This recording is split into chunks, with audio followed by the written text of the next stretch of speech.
Things keep getting crazier for the Toronto Blue Jays surrounding their free agent pursuit, specifically of Pete Alonzo, as a brand new report has dropped, revealing some big information surrounding the Jays' pursuit. But we also have a new report that has dropped revealing some very interesting contract details that Pete Alonzo and Scott Boras are demanding of teams who are interested in his service. So stay tuned for all that in this episode. But before we get into it, quick reminder, hit that subscribe button. If you're a part of the percentage who aren't subscribed to the channel, it's the place to be for daily Jays content. I am back Tuesday. I'll be back in my studio at least on Tuesday, so bear with the quality in the meantime. I'm still keeping you up to date with all the latest Jays news. Thank you guys for your continued support. And let's dive right into it. There's a lot to go over today. Now, obviously, it's no secret the Jays are pursuing Pete Alonzo. They're pursuing Max Scherzer. And there's been a bunch of new reports, and I suspect this upcoming week we're going to get some resolutions surrounding Alonzo, surrounding Scherzer. It could even be later today, and I'll keep you up to date if that's the case. But some new information has dropped. And let's start with this. And I covered this in yesterday's video, but some more details have been revealed. So Pete Alonzo met with the Angels last Thursday. Mets are considering Spencer Torkelson. Full details on Alonzo, Mets, and Jays. And I want to dive into the new report that has dropped surrounding some of these new details. So we know that he met with the Angels on Thursday, which is pretty interesting. And we've been talking about it on the channel a little bit here, how essentially there's being a lot of leverage, plays going on here, which is interesting. But again, Alonzo has been in talks with the Toronto Blue Jays, but nothing was close there as of this moment. The Jays are a great fit. So as of this moment, the Jays are a great fit for Alonzo after signing another power hitter in Santander, and they're also focused on extending Vladimir Guerrero Jr. And it kind of goes on to say that some of the bounce backs, including, of course, Bichette, Andres Jimenez, Alejandro Kirk, George Springer, like all these things could propel this team into being a lot better than we initially thought. And we'll, of course, have videos on that in the future. But the big thing here is a couple of the new reports that have dropped. Now, one of this one here, as for the Mets, the door appears to be closed with Alonzo. We've covered that. They're homegrown franchise star. That doesn't mean things can change, but since last week, nothing has changed. Alonzo is still unlikely to return to Queens.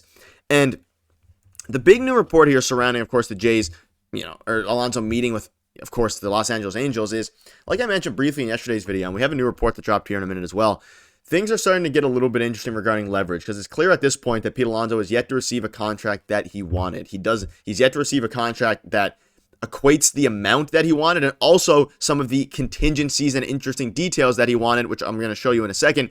But clearly there's leverage being played. Now, Steve Cohen came out yesterday and said that the Mets basically have no interest in extending Pete Alonzo at his current price, and that they're just going to move on in all likelihood. Now, the Angels, and then a report comes out about the Angels, of course, meeting with Pete Alonzo.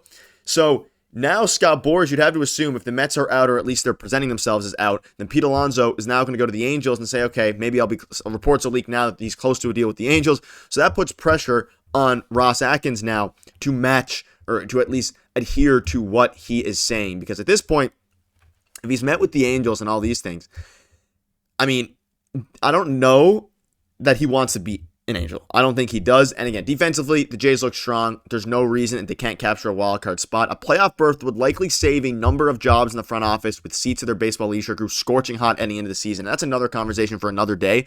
But Ross Atkins clearly is on the hot seat, and they desperately need to go out and actually acquire some new players. And Pete Alonzo would be one of those guys that would help propel them, at least you would assume, into a playoff spot. And we've been talking so much about how the Jays at this moment are an 85 to an 87 win team.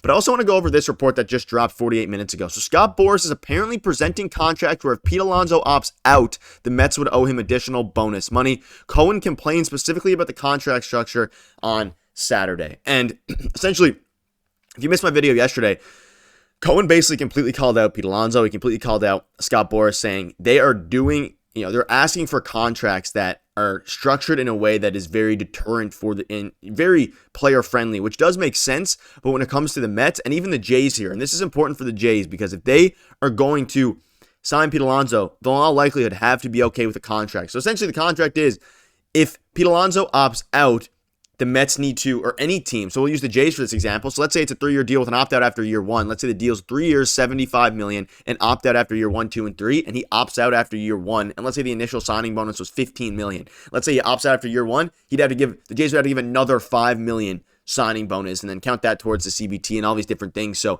it's a contract that is becoming more and more common. This isn't something that is completely out of the realm of, it's not like a Dodgers deferred money thing where what's going on, what the heck is going on, it's a brand new thing. This has been around for a bit, but for a guy like Pete Alonzo, it's similar to the Cody Bellinger contract structure in regarding opt-outs and bonus money. But the problem is Pete Alonzo had a worse season than Cody Bellinger did when he was coming into the offseason last year.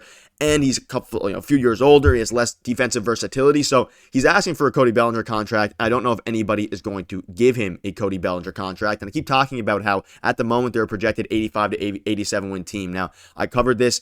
I see a lot of you guys in the comment section talking about how is this team 85 to 87 wins. If you want to go on the lower side of this projection, maybe 82, 83, but regardless, the next handful of wins that they're looking to acquire, whether that be Pete Alonso, whether that be Jack Flaherty, a starting pitcher, Max Scherzer, those next few wins are going to be absolutely crucial for this team, because that is what, again, the game isn't all about numbers. Anything could happen. The Jays could be a 70-win team. It could be a 90-win team. That's baseball, but when it comes to going based off projections, which is what Ross Atkins does, getting the next 3 wins is going to be absolutely critical for this front office. We have a new update as well from Mark Healy, a Mets beat writer. He said the only thing stopping Pete Alonso from signing with Toronto is the outside chance in the Mets offering a last-minute deal. That's how close Pete is to being gone. I'm even hearing the Jays deal was done pending a physical, but maybe there's still a chance that could change. So another report from Mark Healy, and Shadavidi, Ben Smith threw some water on this a few days ago saying that no deal is done.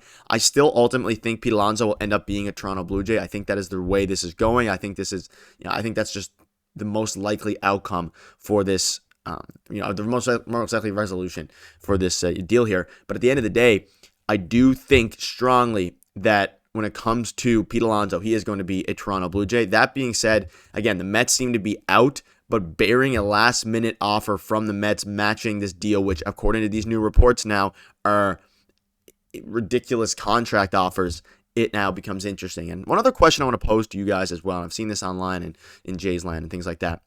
The question is now, let's say the Jays go ahead and do a deal similar to the one that's being presented here. Is it worth the Jays' money to buy in and have this super expensive contract? And this is an interesting answer. So it would depend on the opportunity cost. If they have some other avenue to improve the offense, I'd say yes, it's easy to pass. If not, I'd say it's more than worth considering. It's more important for the Jays to add a guy like him than the Mets. And I think that's the biggest part of this deal. The Mets do not need Pete Alonso to be a World Series contender, or even be a playoff team. The Jays probably do need Pete Alonso to be a strong contender in the AL East. Now, that means that the Jays would probably be open to making a big deal, or at least overpaying more than Steve Cohen and the Mets would, especially with the way that Steve Cohen has been talking about this contract. It seems like the Jays, out of all teams who desperately need these 2 to 3 to 4 wins that Pete Alonso would add, while also adding some protection to the lineup, which you can kind of add some more value to some of the other players there, whether it be a win, 2 wins, whatever it ends up being.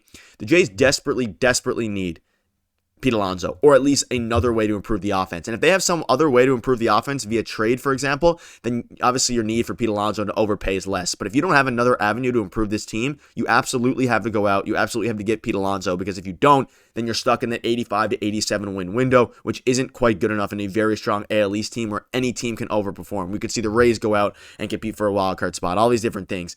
And in a time where wildcard spots are, easier than ever, but also the teams are getting better than ever, it's going to be interesting to see what happens. But let me know down below what your thoughts are. A ton of new reports coming out, and as new reports continue to drop, I'll make sure to keep you up to date with all the latest news. So make sure to hit that subscribe button. Thank you guys for watching. We'll see you later.